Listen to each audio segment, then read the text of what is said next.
Why go back to World War II? No, we're not really going back. We haven't finished. There's a lot of stories that have not been told. That was when I interviewed the 15 Marines that we did from the 1st Marine Division, as we got to this thing, you realized what an incredible fight was in the Pacific. And it has not had the coverage of this great Call of Duty team. It has not been given justice. History has not been taught.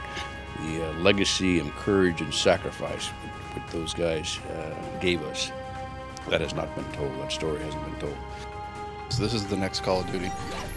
We're going to do away with the numbers altogether with the franchise. We really wanted to sort of create an identity for the Call of Duty. And as you see, the tagline is "World at War," and that's truly what we're presenting here with the Pacific Theater and the European Theater.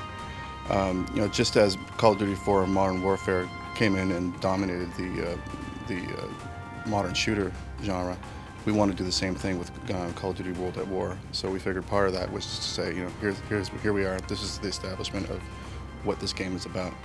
We're very fortunate to have been able to use the Call of Duty 4 Modern Warfare engine as a basis for Call of Duty World at War.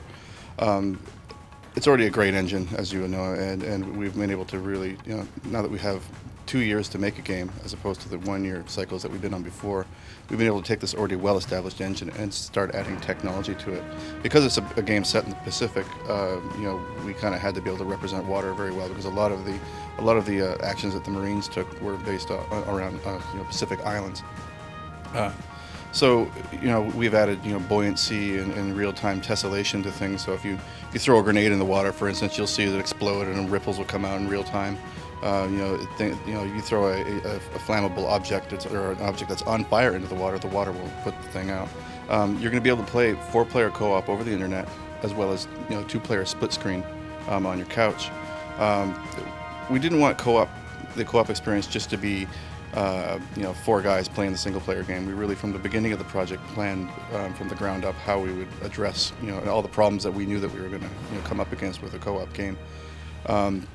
For co-op also, we kind of wanted it to be kind of a middle ground, or like a bridging point between the people that like to play single player and the people that like to play multiplayer. So some of the things we're doing to really support that are, for instance, in co-op, we have co-op specific challenges that we can do that will actually earn you experience that you can then use in the multiplayer game to get your perks or what have you.